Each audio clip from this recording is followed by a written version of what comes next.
What do you mean the plankware got them again? Welcome back to Motorsport 101.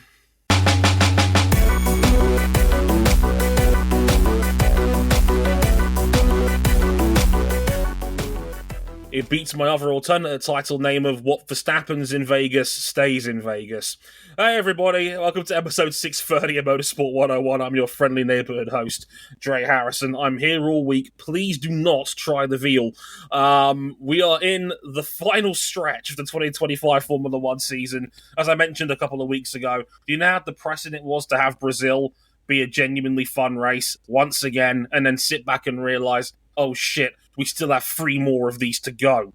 It's just like, oh, for God's sake. And then realize we got Qatar this weekend as well. We're racing on a fucking MotoGP track again. Oh, for the love of God. 25 lap stint limits because the curbs are still too jagged for these Pirelli F1 tires that they've not figured out a solution to build better tires for the track. I don't know. It's all a mess. But that's not what we're here to talk about this weekend. No, Dre, it's not. No, it's not, but we'll be talking about that a little bit later on as well, because we might do a little sneaky Qatar preview before we get out of here, because we normally do when we wrap up the show anyway. My other alternate intro would have been guaranteed to have a better launch than Project Motor Racing was. Here's Cameron Buckley. Yes, I would have voted for Max Verstappen cashing in the money in the plank briefcase. Very good, very good. Well done, Cam. You can have that one. Yes, very good. And what do you mean another Ian Bell game came out and it's exactly like all the other Ian Bell games? You know, there's just too many unfinished simulation racing titles on the market these days. I think this one was hardly started. Sounds like that game needed more QA and less QA non.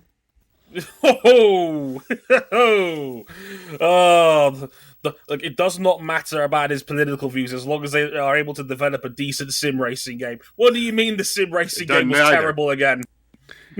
Yes, don't hire Nazis to develop your games. Yeah, that is I think that's generally good advice. Don't hire Nazis to do anything, quite frankly. Other than get punched. Yeah. Punching. We should do that with racists more often, quite frankly, to be honest with you. These are all very bold and controversial opinions here on Motorsport 101, and we're barely 4 minutes in. Aren't we just delightful?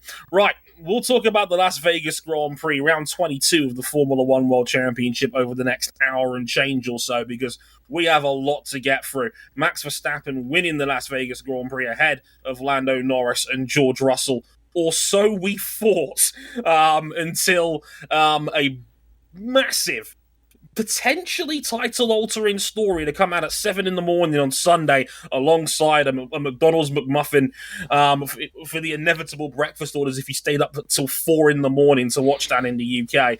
It's, McLaren, both of them, tossed due to excessively short planks. And we'll see what impact that has on the championship and the rest of the season so far very, very shortly. We'll talk about Mercedes and its surprise double podium as a result of that McLaren double DQ. Yet more Ferrari malaise. Stop us if you've heard that one before on this show in the last couple of months. The general vibes around Vegas in general, I think, is worth talking about. We'll also talk about the big breaking news story of today as we record this on Wednesday, November 26th. Yes, we didn't miss one for once in a recorded schedule. We got it on the nose. Thank you very much, Aston Martin. We're very grateful for you. Adrian Newey, for the first time in his career, officially, is a team principal at Aston Martin. Bang! We'll talk about that later on in the show. The F1 Academy gets a mention as Dorian Pan becomes their third series champion to wrap up 2025. And, of course, talk a little bit about Qatar as well and the permutations towards... Well, people are getting really excited for this title fight, yet Lando Norris is a 4-1 favourite to win it all this weekend. We'll talk about that a little bit later on in the show. But places you can find us in the meantime, of course, you can find us on our website, motorsport101.com, with all of our social media on there. If you want to find us specifically, we're on Blue Sky, Dre Harrison, RJ O'Connell, and cbuckley917.bsky.social. We're on Twitter, if you must, as a podcast, motorsport_101. If you want to follow us for some video highlights of the show, you very much can do so on our Instagram page, Motorsport 101 Pod, and our TikTok account, M101_podcast. Follow them on there for highlights of the show and monologues from yours truly on F1 news, reviews, all that good stuff as well, because who doesn't love bonus content? If you want to read some more thoughts on Vegas and what have you, you can do that on our website, of course. Check the blog section, motorsport101.com, for all reviews on Vegas, and our MotoGP season review series continues. Part 2 will be out on Friday, November the 28th, and part 3 on December the 2nd. Aprilia and KTM will be in part 2, and Ducati and all their nonsense, and trust me, there is some nonsense, will be in part 3. The whole thing turned out at about 12,500 words. I had a lot to say on this one, so do check that out if you'd like a good old-fashioned Dre long-form read. Enjoy for your reading pleasure. And of course, if you really like us, you can back us financially on Patreon, patreon.com/motorsport101. $5 gets you early access to all of our content. You can upgrade to the $10 tier to listen to these episodes live as they're being recorded, as Jason and Ghost Raptor are doing so in the chat as we speak. Thank you for the continued support, gentlemen. Also, do not forget, Motorsport 101 live ballots are still available until December the 14th. The M101 Awards, baby. If you want to leave it till after the season is over, completely understandable. You've got till December 14th. You've got an extra week after Abu Dhabi's finished. But just a quick reminder, you can send in your ballots right now if you are comfortable enough. If you want to change anything, by the way, just get in touch with Jason_Poland somewhere on the internet. You can't miss him. He's literally a shuckle. Again, that's going to need some explaining if you don't listen to the show on a regular basis, or if you're not in our Discord server. But just trust me on this one, okay? Just take my word for it. Right, enough of me plugging the shit out of ourselves for the last 3 minutes. Let's get into the 2025 Las Vegas Grand Prix.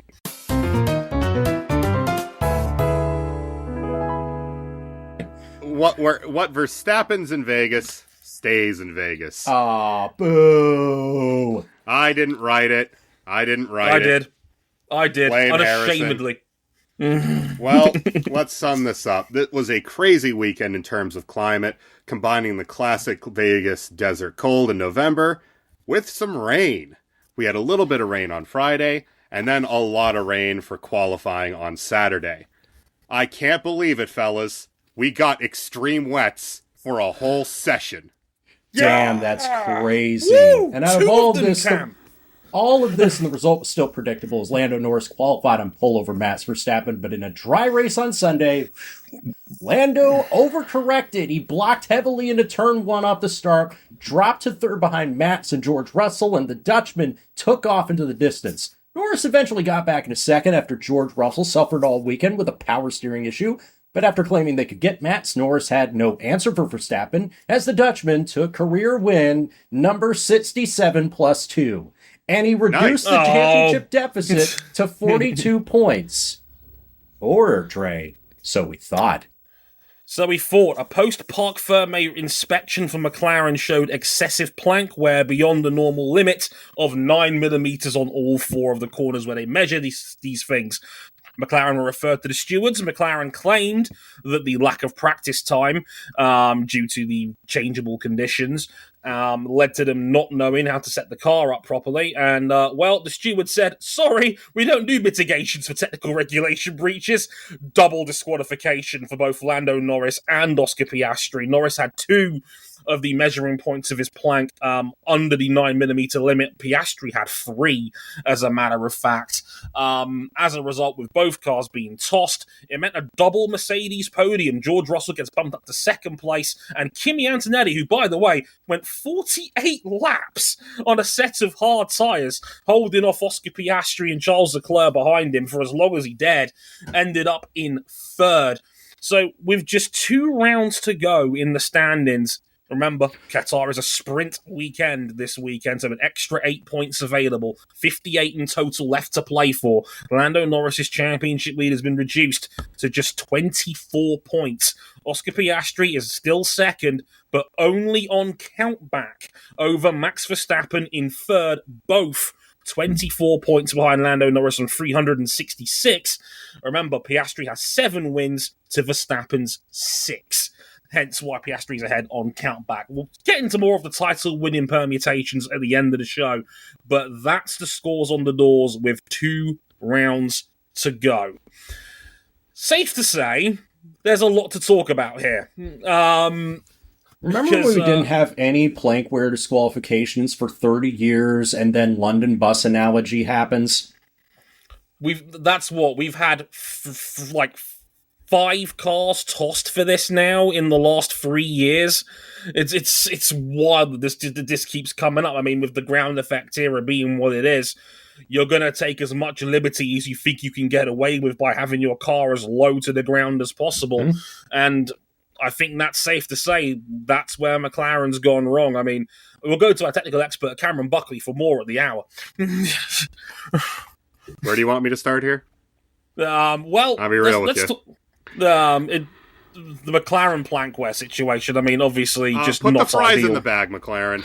Just put the damn fries in the bag. I'm tired of this. It's McLaren when it comes to making this championship harder than it needs to be, and it's just the LeBron James edit. From St. Vincent St. Mary's High School in Akron, Ohio, etc., etc. I mean, it didn't even really look like they were... First of all, Lando, I don't understand. Like, I have been kinder to Lando Norris, and a lot of people have on the show, and a lot of people listening to the show probably have. I've tried. I don't understand why he's needed to block that aggressively coming off the line into turn 1 and take that shallow line into a corner. Yeah, it's like he got the hard bit done where he was able to block Max off the line. Max got a very marginally better start, and then it's like he forgot that turn 1 was there. Because he hit the brake and he just basically went straight with how shallow the line was. He got spooked. According to what it is, he got spooked. I don't think a super aggressive max lunge was coming on this one. Mostly because turn 1 at Vegas is a notoriously sketchy corner. It's cold tyres. You've been sat on the grid for the better part of a minute by the time the green lights go off. And it's so easy to go wide there, even wider than you normally should, because the racing line kind of facilitates you go wider because it's slightly banked, turn 1, very, very slightly. And the natural race line is to go around the outside a little bit more. So I don't know what Lando was thinking, jolting to the inside and then taking the super tight, aggressive. I mean, you've got to brake deeper, brake harder, and you're more likely to just shoot the corner and just go straight on. It was asking for trouble, and honestly, I don't think a max lunge was coming because you can't really lunge it at turn 1 like that. He tried it a couple of years ago, and he got dinged for it. Yeah, Max takes the lead into turn 1 by doing nothing. Is how it played out, and not only that, Lando lost second place to George Russell, who. Man, George Russell is putting in, like, the best season that you'll ever see 5 years from now on trivia. It's going to be a fantastic pub quiz answer one day, like who was 5th in the 2025 World Championship and just drove his nuts off the whole way through, and it will be George Russell. Not equipped. He's just not equipped to fight at the front with these other cars. But he's trying. He had a couple of shots early on. I mean, again, if he had to try, it had to be early because of not only the fact that the Red Bulls were just better on their tyres in this race compared to Mercedes were, but also, as mentioned, Russell had a power steering issue come up on Saturday during qualifying, and it stayed around on Sunday as well. So I can't imagine how physically conducive it has to be when your power steering is not working in a 220-mile-an-hour Formula One car. Yeah, it's the best way I can describe it is that it was very notchy. Like it was almost locking as he was going through the right to left. So unpleasant to drive. He also came out of the pits, took a shot at Max, and just goosed his tires and won, basically. And Max pretty much escaped up off the road. As far as McLaren were absolutely ridiculous in wet conditions the previous day. Yeah, but Norris was 9/10. Yeah, Norris was 9/10 up on Max through 2 splits of that final qualifying run, and I think Lando just went super conservative in sector 3 to. I think he only was on pole by 3. Yeah, he crashed coming out of the final chicane. Yeah, but he was a second up on his delta through 2.5 splits, which is just nuts. Yeah, and just made a mistake, and it was so far ahead it didn't even matter. But they threw something at the wall as far as their race setup, and we could see it during the race that they were bouncing and they were sparking down the straights big time. And Lando actually got the call over the phone 5 laps into the race to start doing lift and coast through the fast, flat corners. What was that H-Bomber line about foreshadowing as a literary device, Dre? Mm-hmm. His mother was very proud of him. Trying to be a Ferrari with the way they were lifting and coasting. It wasn't enough. We thought this was fuel. We thought that this was fuel. As it turns out, it also was, because they also underfueled Lando. Yeah.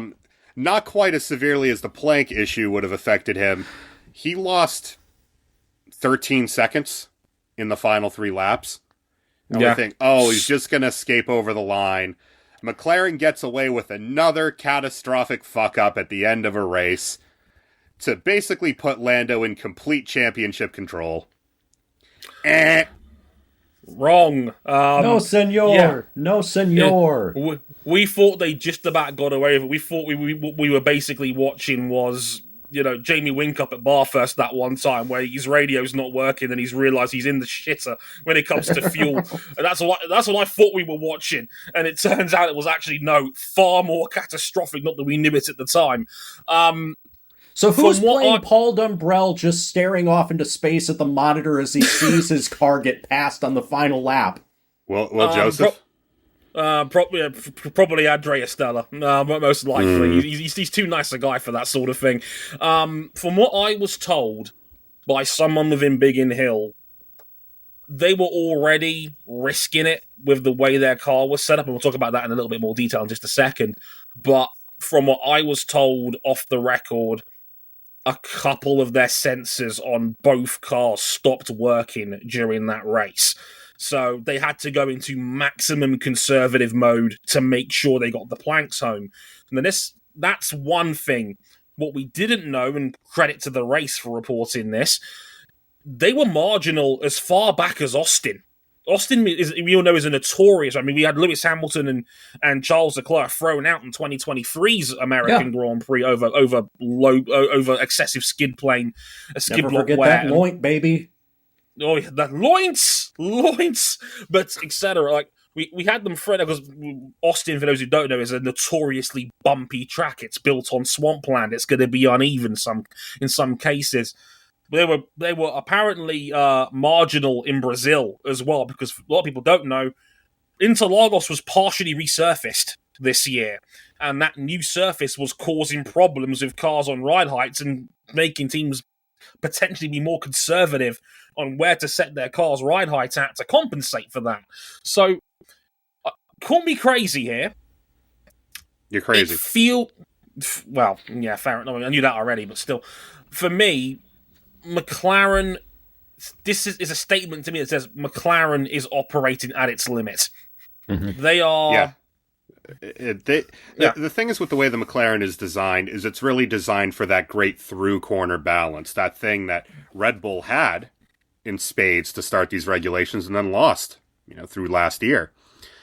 And it really took them until Zandvoort of this year with that clean sheet front wing they did, and then the new floor in Monza, to basically upend and fix the Red Bull's balance. The McLaren has had that all year. But it's not a raw downforce monster, despite how it might look out on track. It's built for better balance, and it sacrifices a little bit of peak load to get there. How do you get that peak load back if Red Bull is just giving you the business every other round like they were for about 4 rounds in a row? You lower the car, and you see what you can get away with. And it feels like McLaren are pretty much operating this car in its current state because they did end development very early, as they were afforded to do so. They were afforded to be able to do that by how quickly they won this Constructors' Championship. But also, Red Bull hit, I'll use a mining term here, they hit a rich vein of development on the front wing. This front wing's been worth like half a second on that car. It's been berserk.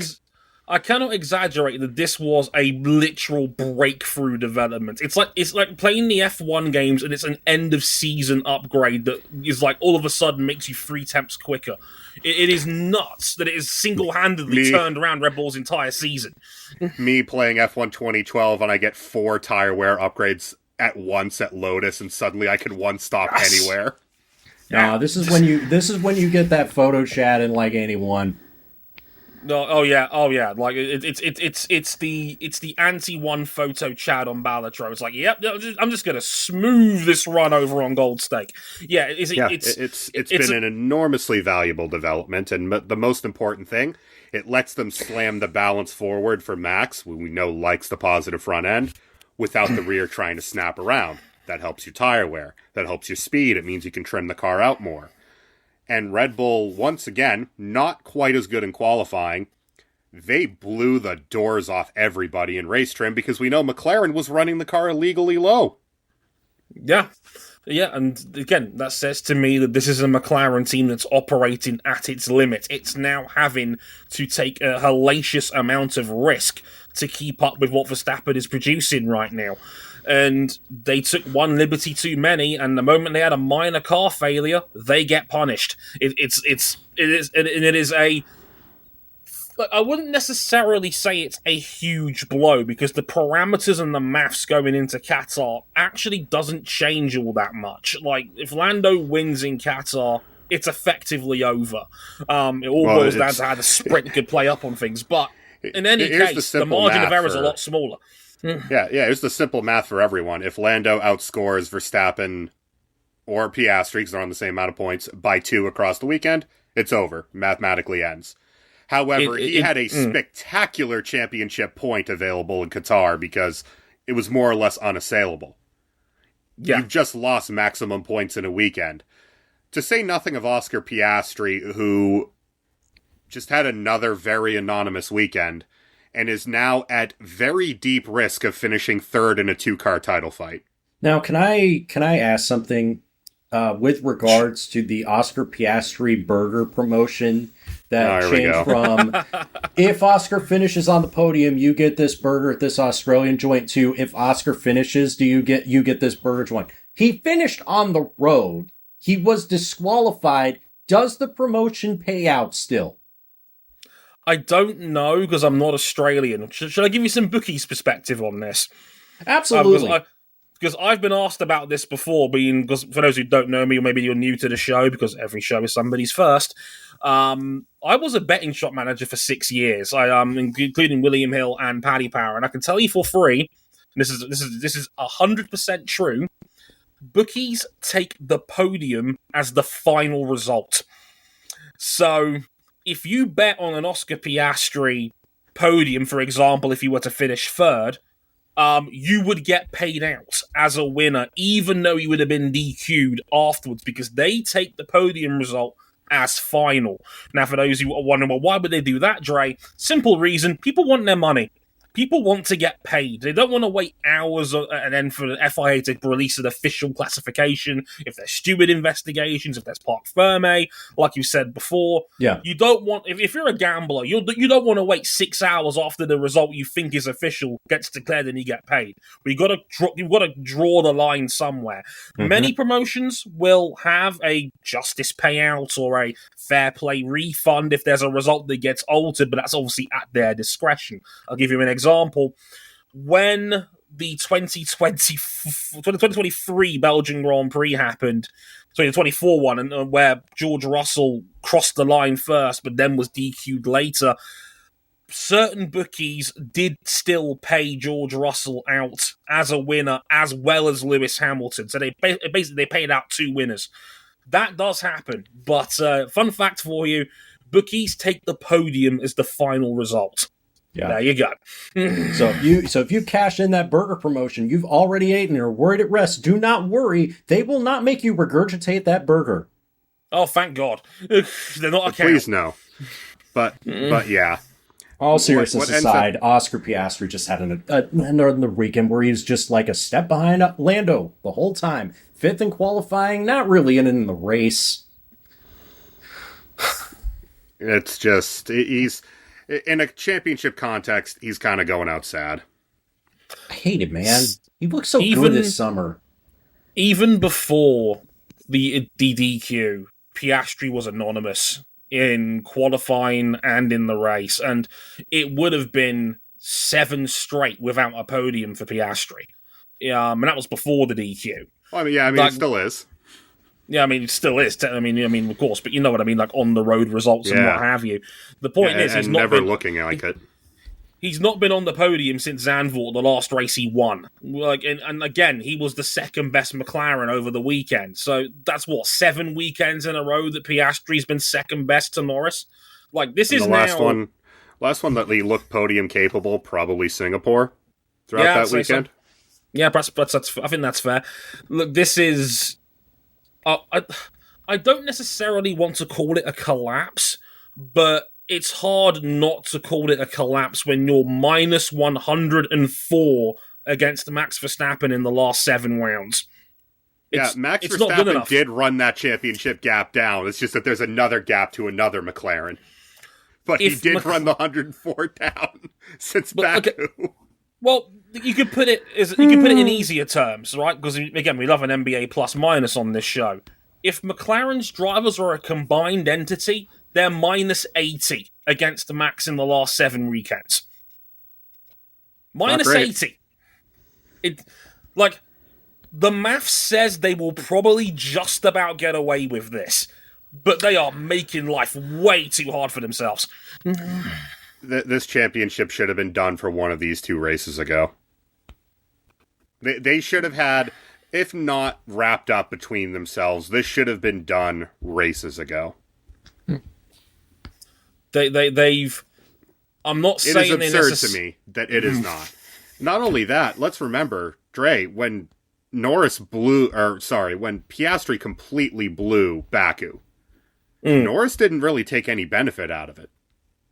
He was mediocre that weekend. He qualified in, 9th place and then finished 6th, got stuck in a DRS train behind Tsunoda and I think it was, Liam Lawson that weekend.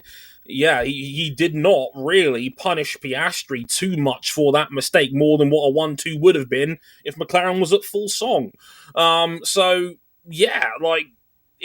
saying I'm not saying Lando's been perfect. He hasn't. He's still had his fair share of minor errors here and there, but when it comes to execution, he's been way better than Piastri since the summer break.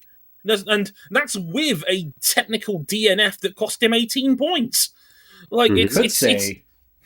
Could say that Lando Norris has that clutch gene.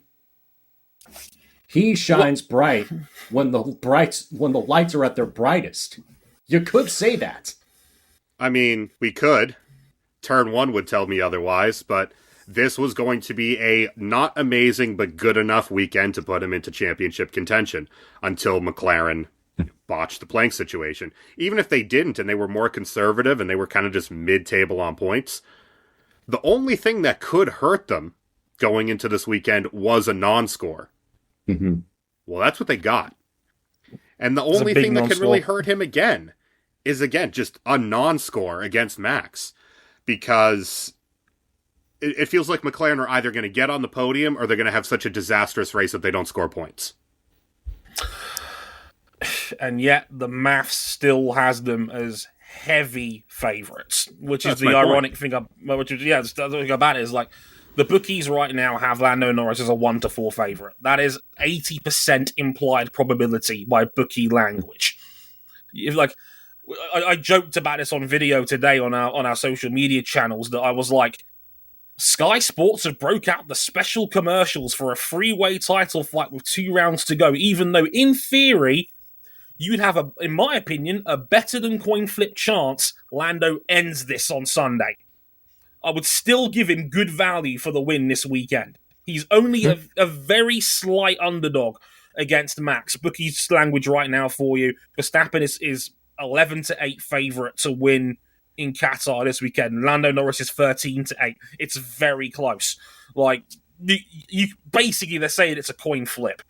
And Piastri winning wouldn't really change very much either. And honestly, right now he's in for Max. Yeah, and I was going to say, like, really, Piastri is in no form to be winning a Grand Prix right now the way he's been for the last 2 months, quite frankly. Only saving grace is that this is where he got his first sprint win. So yeah.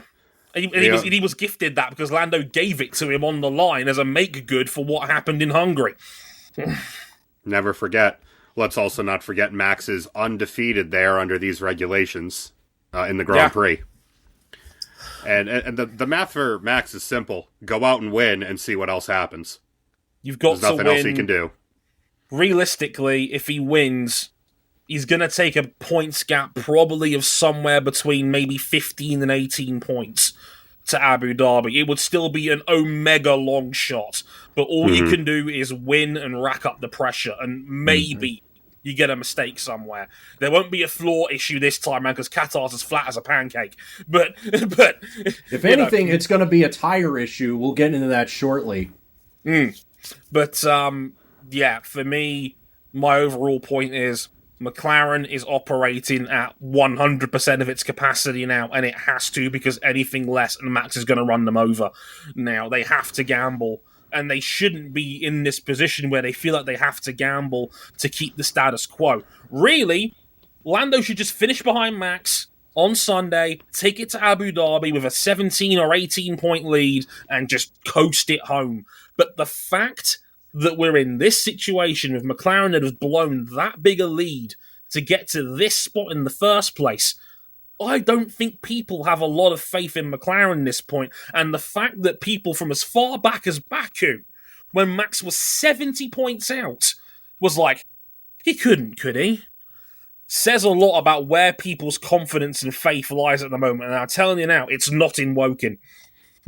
And that's like, I don't think it's going to happen unless Kimi Antonelli decides to make good with Max for what happened in Austria. Speaking of Kimi Antonelli, well, we get to him in a second because were it not for Max, driver of the race, I digress. Oh, easy. Still might be driver of the race.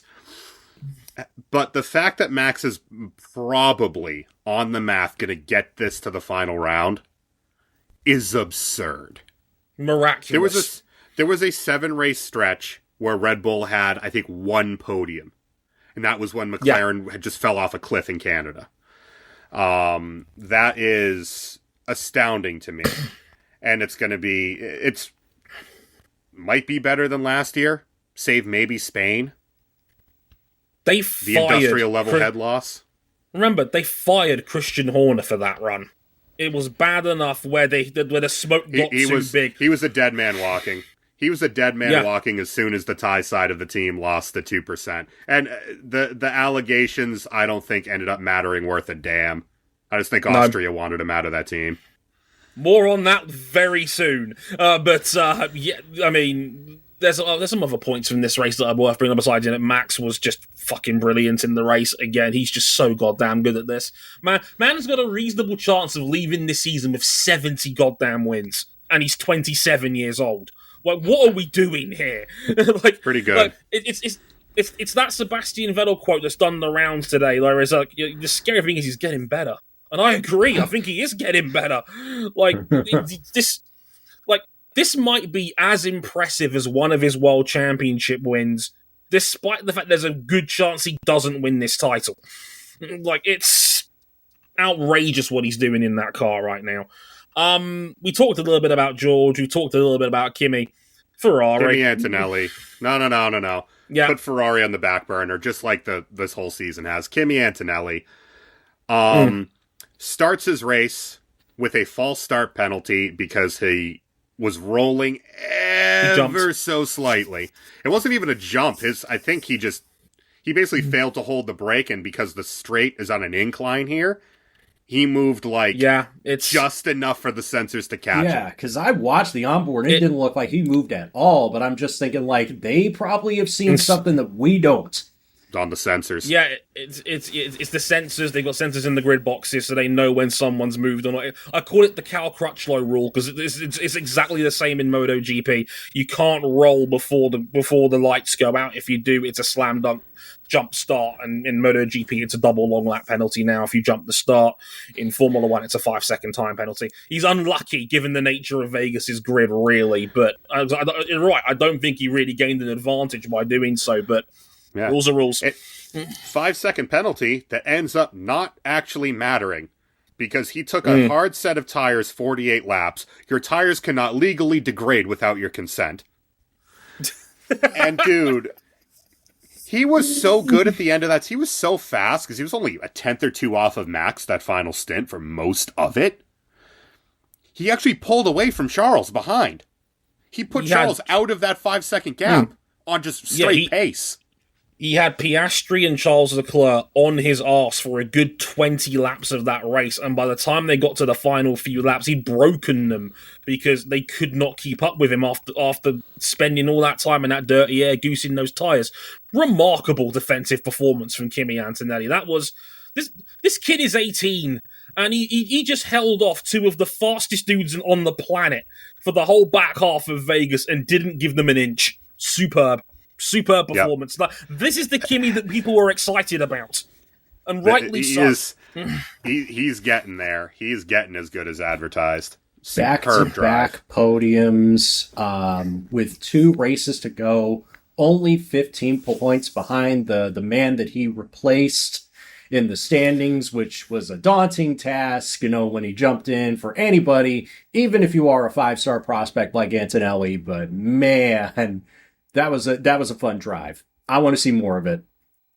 Yeah, that got most of the camera attention in the back half of the race, and rightly so. It was very fun.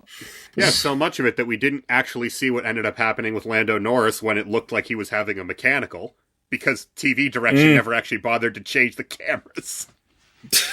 So, like the worst TV direction since they cut to Lance Stroll at Monaco in 2021. I don't know. There were worse this season, but it wasn't exactly great. It felt like they learned their lesson a bit after some of the stuff that they missed. Like, I think, was it Singapore? Yeah, they learned their lesson. Terrible. And then they, just went back a bit. Dre, is it time? I'm going to pull up the deck chair. I'm going to crack a beer.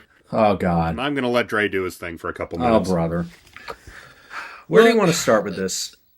With Ferrari at this point, I felt like, again, this, I don't know how much of this is just classic Ferrari glory runs on Friday, but I had genuine faith that I thought Ferrari had a quick car coming off of Friday, and I thought maybe a podium is on here. Everything goes to plan. Nope!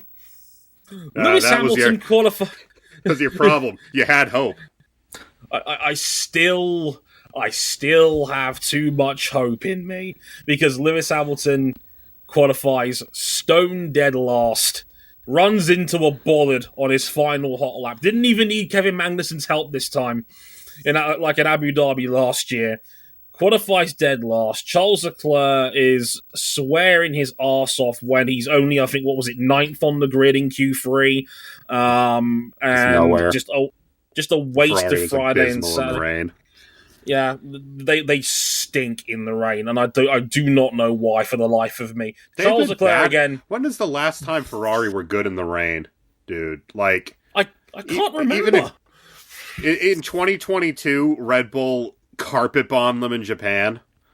Oh, and that was a good Ferrari, at least in the corners sometimes. Fucking they're so bad in the rain and have been for it feels like half a decade. And you know what was an insult to my intelligence? Watching the back end of that Grand Prix, seeing Lewis Hamilton with 10% of the Driver of the Day vote. Look, I'll describe Lewis Hamilton's race in as matter-of-factly a manner as possible here, right? He passed about 6 cars on the open lap, and it was all the dudes who ran wide at turn 1 during the start of that race. Gabriel Bortoleto is a terrorist. I like that boy, but he is a terrorist. Because Bortoleto went kamikaze into the side of Lance Stroll, and caused like a 4-5 car pileup. coming out of that corner. Lawson had clunked into the side of Piastri as well. Got away with it under driving standards because it was deemed a lap one and George had locked up in front of him. It was a mess. Hamilton, is running 12th for a good chunk of this race. Spends about 20 laps trying to get past Esteban Ocon, right? And then when he does his one stop for the race and he's now on the medium tyre, he's going slower than Nico Hulkenberg is. On the same strategy. In the Haas. Nico Hulkenberg wishes he was in a Haas. He's in a Sauber. Oh, yeah. Yeah. Passive time is bullshit. And Nico Hulkenberg in Sauber. Podium-worthy Sauber, let's not forget. Look. Listen. I'm not done here. This is rock bottom. This feels like rock bottom right now, where Lewis Hamilton, after the race, said that he is not looking forward to next season right now. And look, a part of me understands that Lewis is the sort of guy who is very, self-immolating when it comes to. He owns it. He will fully just set himself on fire if he's not having a good time, and he'll know about it. Now, do not get me wrong. I still do not agree with what John Elkann had to say about this a couple of weeks ago, and his comments were, at best, the wrong way to motivate someone, and at worst, just completely off base. Lewis Hamilton is not helping the situation by talking about how miserable he is week to week. And don't get me wrong, I applaud the honesty. It's very rare that because I've been very cynical about Hamilton and the way he talks to the media sometimes, right? A part of me has this theory. Did John Elkann make these comments because he's starting to have buyer's remorse? It kind of felt like when he said it, it was more targeted at Lewis Hamilton than Charles Leclerc. I say this, it felt like that at the time. Yeah, to an extent. At the same time, Lewis has been extremely vocal about the operational side of Ferrari, as we all have been. Charles has been very vocal about the technical side. Because let's just call it what has Ferrari mattered this year at any stage of the season? Not have they really. been relevant? There was sprint win in China that was followed by a disqualification, a double DQ for different reasons in the Grand Prix that matters more. And other than that, F1 history. That's about it. There was the Hamilton photo shoot when he arrived at Maranello. Other than that, Charles Leclerc kicking and screaming and scratching and clawing to what he can in this car, in this setup of the team that's fourth in the Constructors' Championship behind a team that only has one driver capable of scoring points on a regular basis. Nah, there ain't much right home out here. No. And, we hear the rumblings out of the team that the technical team are angry with Charles for complaining about the car. The operational team are angry at Lewis. Well, do a better job then. Lewis Hamilton had a photo shoot outside of Enzo's personal fucking house next to an F40.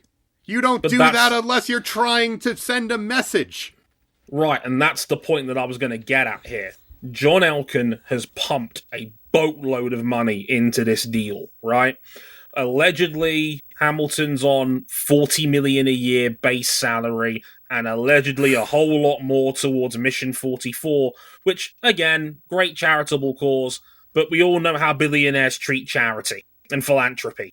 Write-offs. Call it what it is, right? So he's dumped a lot of money into Lewis. And let's be frank, if Carlos Sainz was still here at Ferrari, I'm not convinced he'd be 70 points behind Charles Leclerc through most of the season. And I'm not saying Sainz was perfect, because he wasn't, right? No. But I suspect Sainz would be a bit closer to what Charles Leclerc is right now, who's one of the best drivers in the world, than Lewis Hamilton is. John Elkann is a billionaire, and I know for a fact that billionaires only think about the bottom line. He's dumped a boatload of money into Lewis, and he is not getting a return on that investment, because no one, and you do not take a photo shoot in front of Enzo Ferrari's fucking house with 8 open windows expecting Lewis Hamilton to be 6th in the championship. That's not what anyone signed up for here. No. Right. I refuse to believe any other suggestion.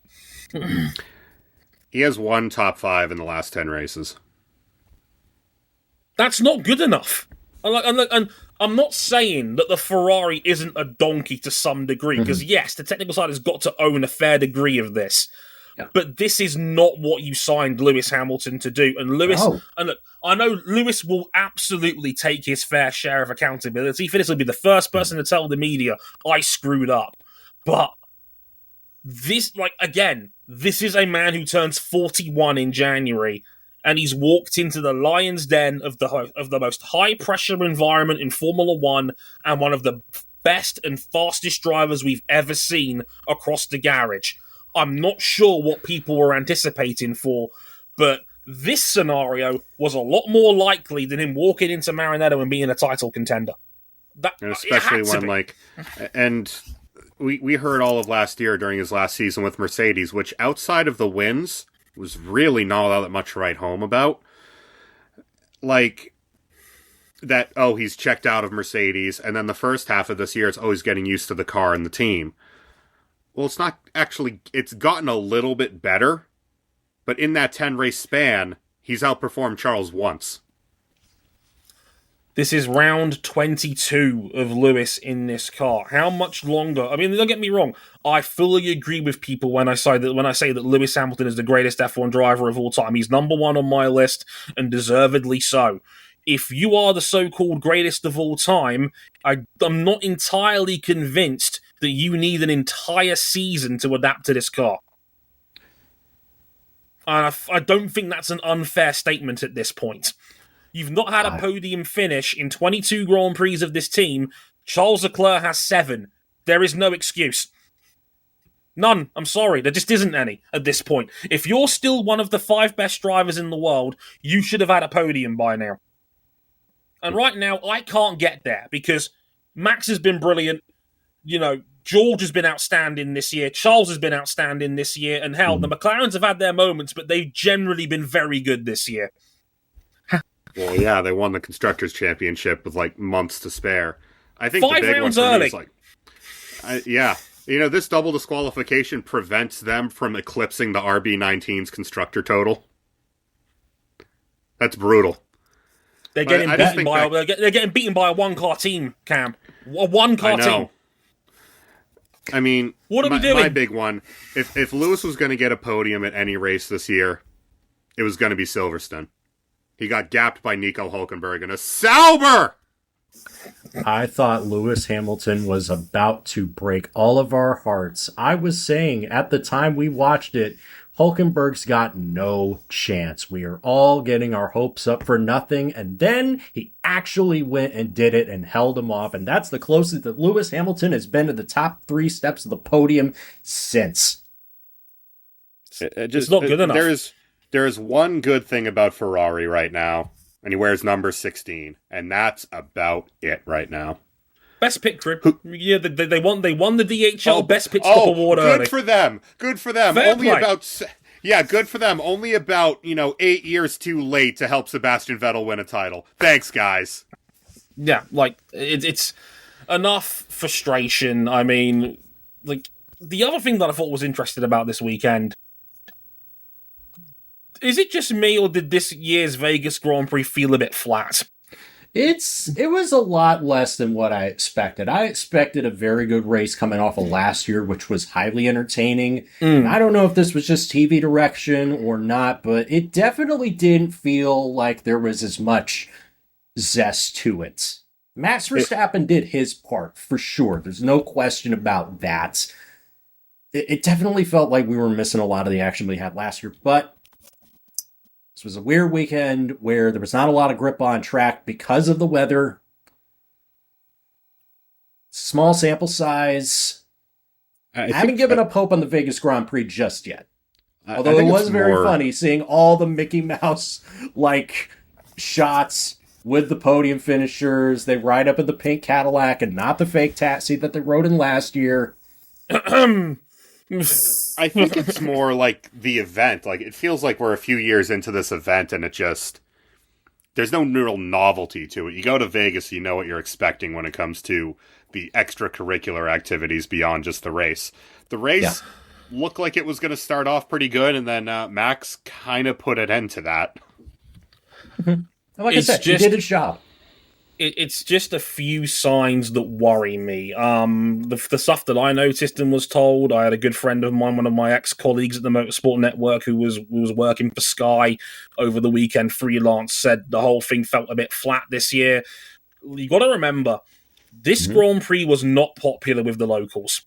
They were not keen for this. They were not keen on $2,000 grandstand seats. They were not keen on their views being blocked off left, right, and center. They were not keen on a $320 million facility being built in the middle of the strip and effectively splitting the city in two in turn it came to transport links and harming potential local businesses.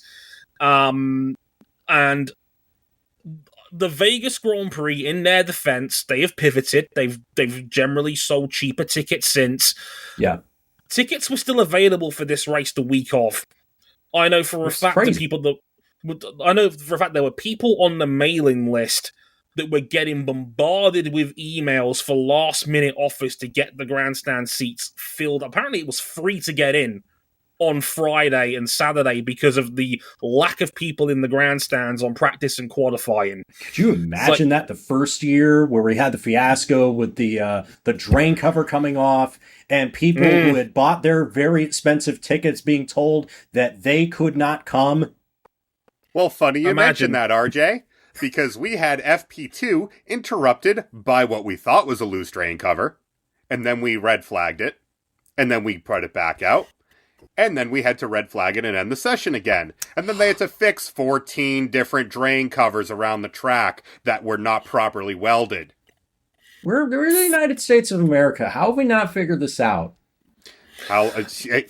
We do not have enough runtime on any of our computers to cover that. It's not a good sign when, before the race started, they put up the attendance as, quote, sold out, rather than put out a straight number. That is not a good... Now, don't get me wrong. Remember the race... remember the McLaren P1 around the Nordschleife? Yes. They've said it's gone round in under 8 minutes. Under 7 minutes. Right. They must have lost a piece of paper. Oh, yes. Richard Hammond ate it. Yes. It certainly wasn't Jennifer Clarkson. No, the fact that it said sold out rather than giving out a number was, for me, quite telling. Now, don't get me wrong, race did very well TV-wise, 1.5 million on ESPN. That's real best good. Best they've NASCAR had since wishes they went they could to have Vegas. some of those numbers. I know IndyCar certainly does. It looks like them going back 2 hours actually was a good thing for them because it got more people in. Because they did 900,000 last year when they were at basically, I think it was 1 a.m. Eastern. So at 11 o'clock, they did 1.5 mil.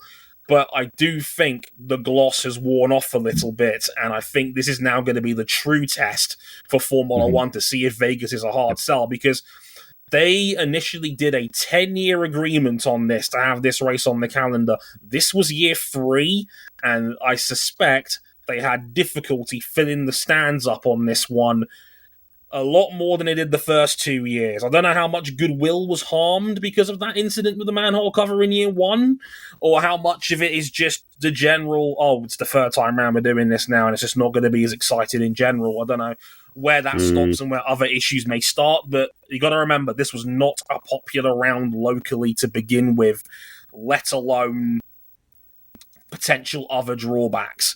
Something that certainly is going to be worth keeping an eye on in the coming years going forward. Yeah, absolutely. And especially it's Formula One's best interest to make sure this works, because they are also the promoter of the Las Vegas Grand Prix.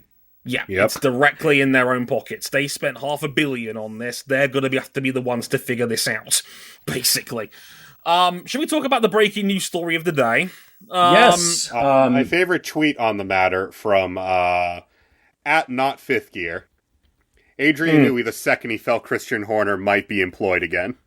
Ross Brawn. Look at me. I'm the captain now.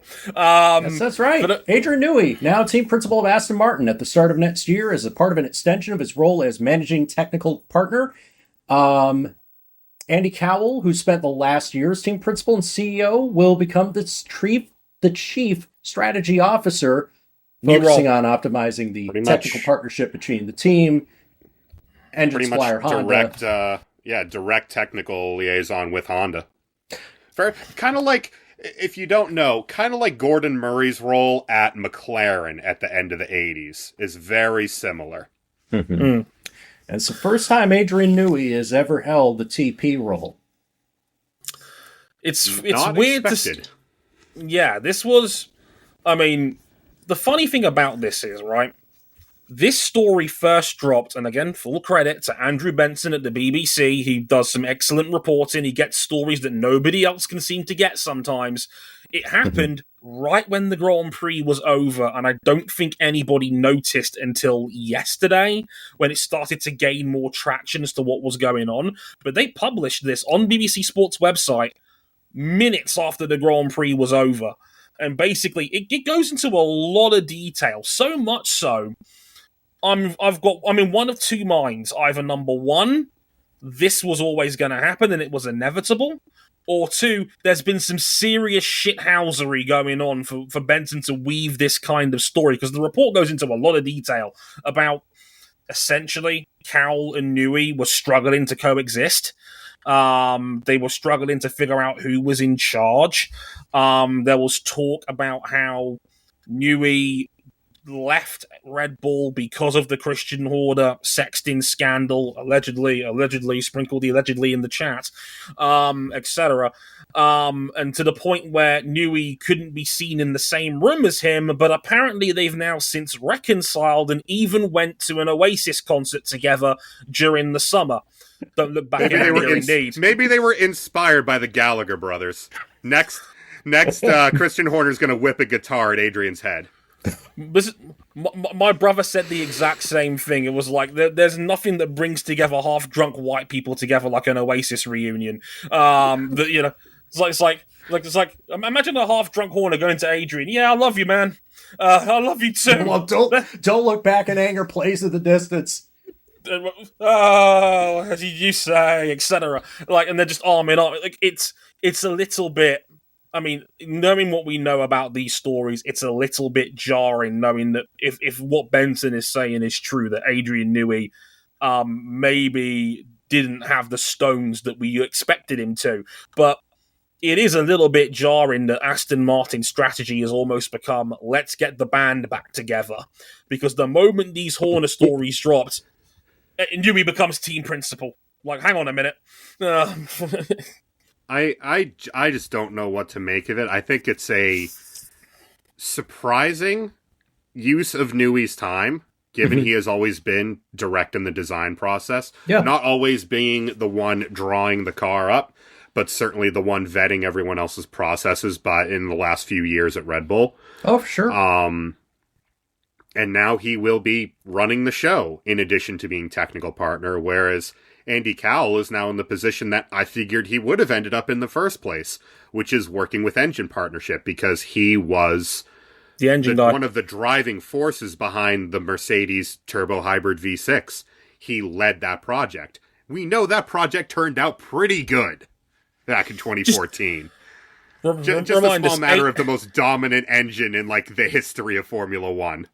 That engine won 8 Constructors' Championships and won this year, just not in the back of their own car. Exactly. His legacy is going to be one of those dudes you'll remember as like maybe a fringe guy, but someone when you talk about the dominance of Mercedes, you cannot talk about it without mentioning his name. He now is the liaison from that team to Honda. In theory, combining the work that is done at Team Silverstone with the work that's being done over in Japan. I find this very interesting in the sense of Adrian Newey might be the best prepped first-time team principal in Formula One history, first and foremost. Yeah. For me, I can sum this up in a sentence, and I mentioned this in a few places already. You don't give Adrian Newey £25 million a year in base salary, an ownership stake in the team, a seat on the board, and full technical reign over the entire process of the building of the car, and then hire somebody else to tell him what to do. For me, that is a blatant case of, look at me, I'm the captain now. This was always Adrian Newey's team. And he got the back pay from what he wanted at Williams 30 years ago. And this is the point. Adrian Newey has always had an incredibly holistic approach to the entire technical process. He wants a hand in everything because it's effectively his unit. He basically had this power when he was at Red Bull, and Christian Horner was like, "It's all yours, buddy. Here's a workshop with all the boards and pencils you can think of. Do whatever you like, as long as our cars turn out good." That's as much power as a technical delegate has ever had in a Formula One team. Ever. It's the thing that McLaren refused to allow him to have, the thing that made him leave McLaren. Yeah. Because, Martin Whitmarsh puts in a system to basically blunt Newey's power within the team. And now he's running the whole show, but he's the holistic technical guy. Is he the guy? He's now going to be talking to the media. He's now going to be in the boardroom. He runs the whole show. I wonder, we're just going to have to wait and see what they produce next year. Is this the best use of Adrian Newey's time? I don't know. I mean, I think that's the right answer. We don't know. We've never seen this before. Adrian Newey has had an incredible amount of clout, and deservedly so. He's the greatest technical mind, arguably, in Formula One history. He's never actually directly ran a team. I think the general sentiment now is you want an engineer on the front line now. Because, I mean, for example, look at Haas with Io Komatsu. He's done a fantastic job in that team for the last 2 years. Red Bull with Mekis this year. Yeah, Red Bull with Laura Mekis, again, technical guy at the front. Matteo Binotto at Ferrari. That one didn't quite work out the same way. But that is proof that it's not always the right call. No, I'm not saying it's always the right call, but it's the way the sport has gone in the last decade or so, is that now people are putting more technical-minded dudes on the front line to ultimately run the team. If anything, Aston Martin's probably a little bit late to the trend. Yeah. But what I will say on top of that is, Newey's going to run this from the top down, and he's going to have his people in the right place. I suspect, personally, we'll see a lot more of Andy Stevenson as sporting director, doing the media, talking to... When Toto Wolff doesn't want to talk to people, he puts Bradley Lord up front to do the talking instead. And he's done that because Bradley Lord's got 20-plus years in communications. That's his background, that's his career. I think we'll be seeing a lot more of that kind of infrastructure where he's going to have a clear set of dudes below him or around him in his circle to cover a lot of the bases so Newey can focus on what he does best, and that is overseeing the development of the car. Like I said, I think he's the best prepared team principal in Formula One history. Whether that works out or not remains to be seen, because I need to point something out here. This is going to be the fourth team principal that Aston Martin has had in 4 years, going back through Mike Crack, Andy Cowell, and Otmar Zafnauer. If they didn't know any better, and let's not forget, Aston Martin are currently 8th in the Constructors' Championship right now, and under a lot of pressure under Adrian Newey to have a Banzai car as the official Honda factory team. I think Aston Martin needs to cut out some of this background noise, because if you didn't know any better, you'd think this was Alpine. Hey, you remember... That's my point. That you might be installing Adrian Newey to run the whole show, and that is the most glamorous headline you can have as far as F1 team personnel. That also screams to me that this is a team in flux. Hey, remember that other reunion that's happening next year between Fernando Alonso and Honda? A GP2 engine. Finally, GP1 engine. All I'm saying is, if you're going to build a super team, I'm not sure that's going to work unless Max Verstappen is coming, especially if you're trying to get the band back together. Yeah, put Horner in a desk job, get Max, and then it's basically a Red Bull regen. That's what it feels like, and I'm not sure if that's going to work in an entity other than Milton Keynes. I'll give Lawrence Stroll this. Holy shit, it's Green Bull all over again. Like literal Green Bull this time. I mean, let's put it this way. I, for one, am very glad that for now Christian Horner is not back in an F1 paddock, right? But at the same time, if there's one thing we know about Aston Martin and Lawrence Stroll, to his credit or to his detriment, he will cut a check if he thinks it will make his team better. He will do it. Other than to replace his son. But that's the whole point. His son has the best chance of winning. Yeah, good luck with that. Right when suddenly Gabby Bortoletto climbing over the back of his car. I will say this about Lawrence Stroll as a billionaire, and normally I'm very critical of billionaires. Here's what I will say. He's an incredibly loving father. That's a compliment. Raptor in the chat, by the way, paraphrasing me, I never thought I'd see the day Lance Stroll get the fuck out of my race car. Damn, he's learning. I think we're all just done on him, man. I think, and I certainly had my high hopes, but that's another tangent for another day. Right. What else we talk about here? We got a bit. Dorian Pan, F1 Academy champion in her second season. Very happy for her, but now the question is, what comes next, right? Because F1 Academy is done. She's done her 2 years, and she's won the championship. That is over. They had a third-year clause, but none of the girls that are grandfathered into that. It's for the next crop of drivers. So what happens next? Need to point out that third-year clause kicks in from 2027 once Cadillac joins the grid. There was a news bar that dropped about this a couple of weeks ago that we didn't feature on the show. That they said that the Cadillac are committing to the F1 Academy. There'll be 2 more cars on the grid in 2027. And that also from that year onwards, there will be a potential third-year exemption at the series discretion for women that they reckon could do with, quote, further development potential, essentially, is what it boiled down to. Now, what this is an entry-level Formula Championship. Dorian Pan, we have seen Dorian Pan race against full professionals in a much higher stakes environment in LP2 and in GT3 racing. She has also done Formula Regional. She had to back out of this season, though. She might come back and do a third season of it. She might come back to the realm of sports cars, which would be easier if we knew if Iron Lynx and Iron Dames were coming back, and that situation seems to ebb and flow every single week, and as of the recording, it's starting to unfortunately trend downward. It's not been good news. Yeah, it looks like the potential options have been getting narrower rather than wider in the last few weeks. We've been talking about this. I did a video short talking about this, and I feel like I'm almost like the bubble burster to a degree talking about this, because I don't like being that person, because I'll say clearly on the record, Dorian Pan is an extremely likable young woman. She's incredibly She's incredibly humble. She's incredibly charming.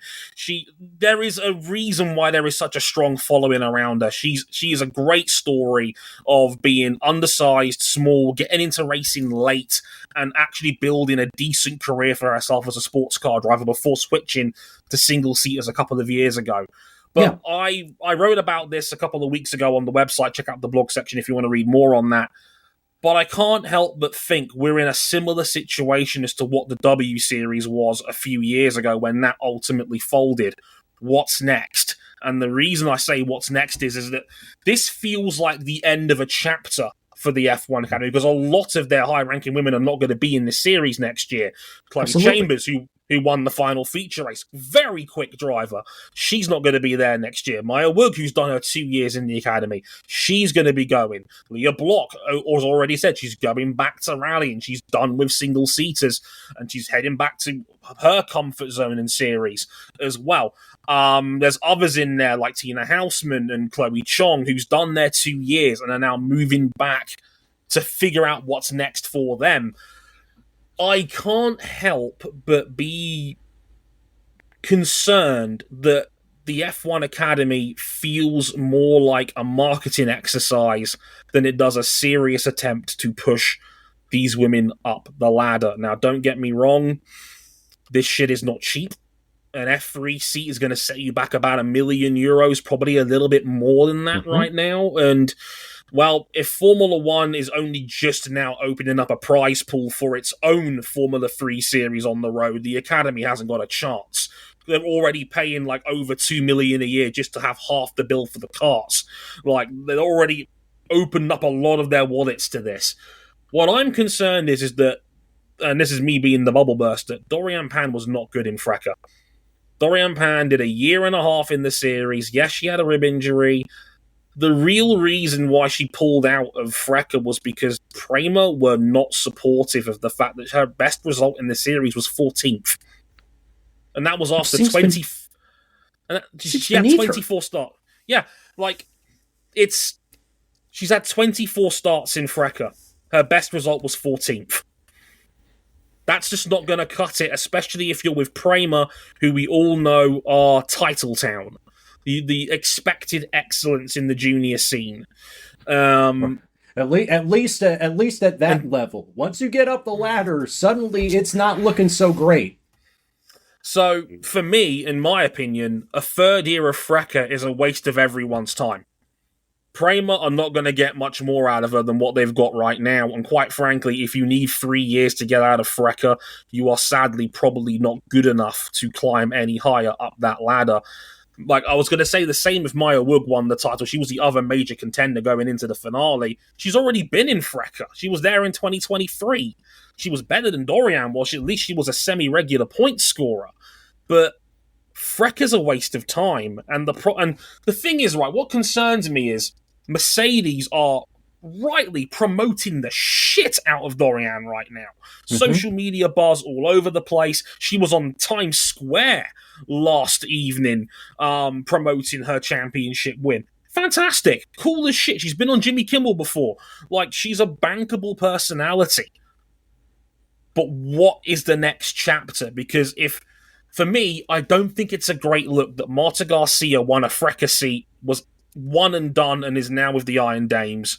Abby Pullen dominated the series last year and was 10th in GB3 this year. Again, a lesser series than what FRECA is on the ladder. And now, if Dorian wins, Dorian's now won this title. If she's not doing another year of FRECA, which I don't think is the right move for her, is it a great advertisement for the F1 Academy that a champion is going back to sports cars? It means you failed. Because that's not what you set out to do when you promoted the series, RJ. You know what I mean? It's a bad look for everybody involved. You want this to be the pathway to Formula One. You want this to be at least the first step on that pathway to F1. And I understand why it's there, but I just got a feeling like, is anything ever going to be good enough to satisfy some people? I don't know, man.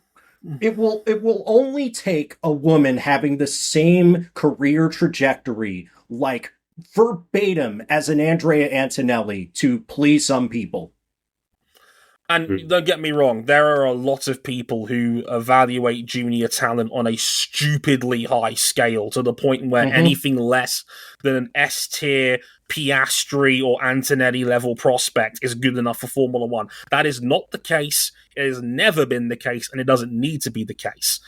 However, if we were evaluating Dorian Pan via the conventional ladder, I fear she would be another Sophia Floresh, who has always had this arrogant attitude of quote unquote, doing it the right way.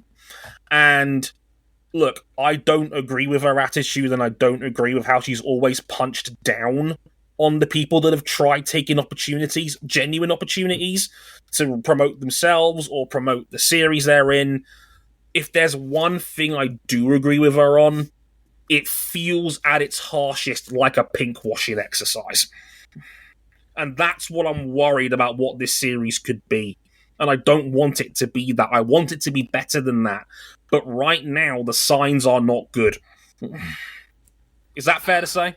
It's fair to say. I guess it's just like, and I know, perspective of three dudes sitting around a podcast and everything. I know. What needs to be changed here to fix this sort of thing? And how long will that positive change come down the road? Because we were talking about, it's just like, we're going to throw so many young girls at the wall of this category in single-seaters that ultimately don't make it, probably before we do find the next Giovanna Amati or Layla Lombardi who actually makes it to Formula One. But how long is that going to take? 10 years? 15? 20? I don't want to be 6 years old and darn near with health conditions before I see any turnaround. And I think that's inherently the problem. There's no sexy way of fixing this. And F1 Academy has gone for the sexy method. Because look, this is the reality of the situation. There is a better chance of me marrying Salma Hayek than there ever will be of American Express, Puma, or Lego sponsoring a junior car in Formula 2 or Formula 3. Those sponsors know that is dead money. Right? Yeah. But we're getting it in the academy, and there's a reason for that, because they are using it to recoup the money they've lost. You need a serious chat with Stefano Domenicali and say to him, are you prepared to commit to 10 years for this, and are you prepared to lose $25-30 million? Because for me, the attitude needs to go to the very bottom. You need to be going to karting level. And I think, to be fair, we're seeing the first steps of that with Alba Larson, who had a very good first season in the academy. You may have seen the news in the week that Ella Hakkinen is part of the McLaren Driver Academy now, as is Ella Stevens. They are coming straight out of karting. This is the ideal next step for those karters, is being in an F4 car. For me, that's good. That's the next step. For me, personally, I think you need to go deeper. I think you need to go into karting, and I think you need to go into schools to convince young girls that motorsport is not this male-dominated industry and that there is a viable path for young girls to get involved in karting and racing. The problem is, you can't sex that up and put it on TV, and you can't really do much beyond social media clout as to how that progress comes about. This is going to be a cultural shift. It's going to be a generational cultural shift, and that's going to take time, money, and not chasing clout. Yeah. And that's the also, problem. Yeah, that's a problem, especially when karting is that's the first hurdle where so many young people's motorsport dreams go to die. There is a risk there that could just mean you throw more young women's motorsport dreams to die at the first hurdle if you flood it at that level. And that's the problem. We're probably it is likely, best case scenario. This is probably a 10-year plan. Yeah. And there's going to be a lot of women who are going to be decent racing drivers in other series. Like I said it before, people like Chloe Chambers, people like Ella Lloyd, Alicia Palmowski, Maya Wood, these are decently talented women that will do great in other series. I have no doubt about that in my mind. But unfortunately, the churn is going to have to go through many more of that sort of talent level before we get someone like a Danica Patrick, who can race at the very highest level. And say what you will about what Danica Patrick has become. She made it to the top steps of her profession, right? Yeah. It's gonna be a while. Not every young woman has a father who is an iconoclast in the national racing scene that is willing to put them into a single-seater car 3 to 4 years before they should be ready. And it actually worked out to some degree. Like I said, there's no nice way of doing this. There's no instant gratification. No, this is going to take time, money, and commitment. And it's going to take 10, 20 years.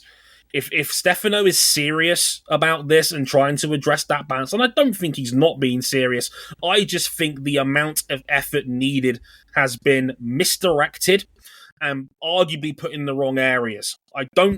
I'm not out to hate the F1 Academy. I can see what it's trying to do, right? But the W Series died for a reason. And it was $7 million in the hole. And the part of the reason that was because you were probably targeting the wrong areas.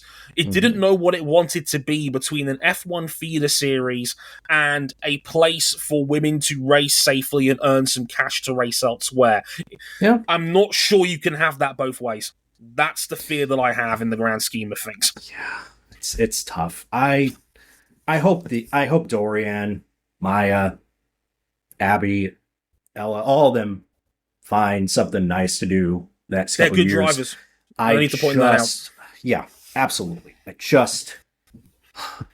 How long is this going to take, Trey? And I know, we're in our mid-30s. We will probably be best case scenario in, well, Cam's the baby here, but like I said, I think best case scenario, this is for the next generation. This is going to be, I think, a 10 to 15-year plan at best.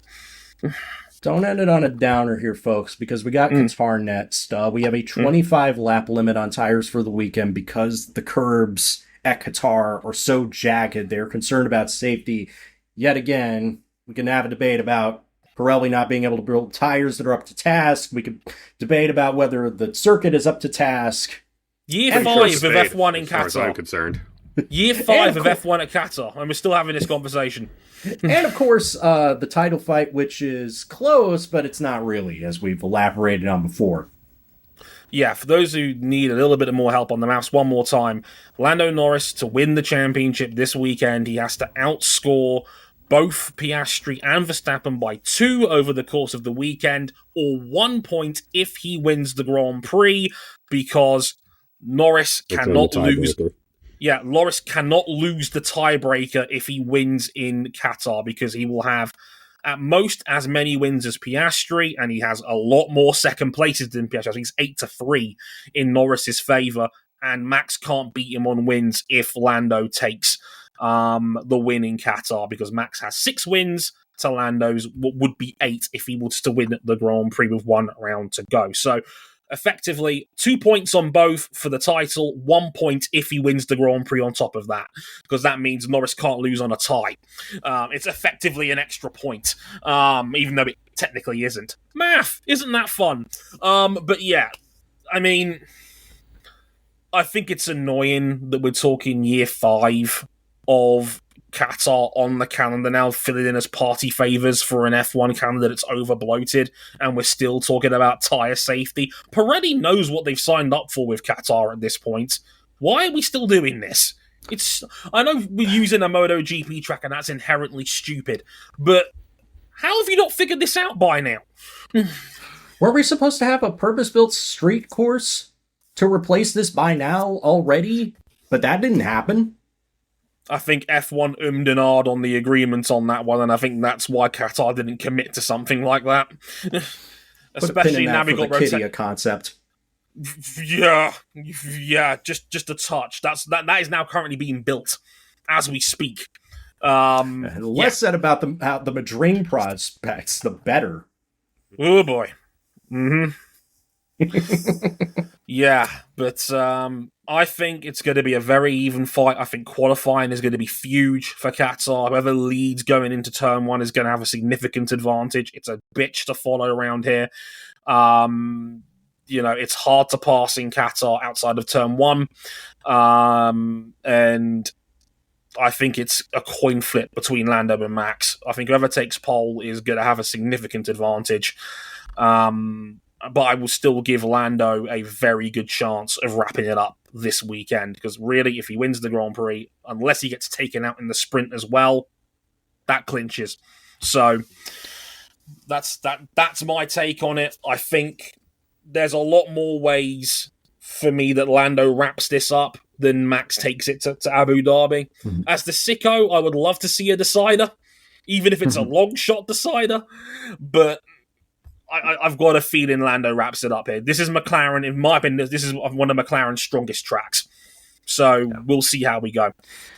I got to bank on Verstappen being strong here. As Cam pointed out, he has not lost Grand Prix in Qatar since they've started going here.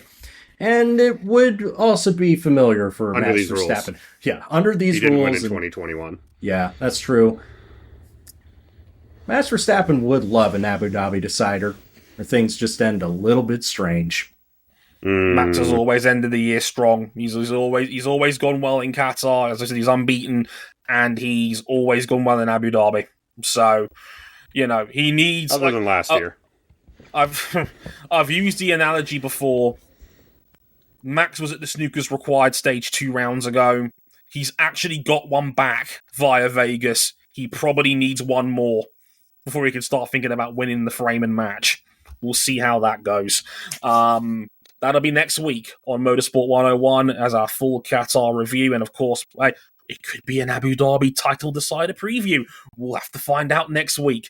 Also, again, tune back in for our MotoGP season review next week as well. I'm looking forward to that. But until next time, I've been Dre Harrison. They've been RJ O'Connell and Cameron Buckley. Hope to see you next week. Sayonara. Later, y'all.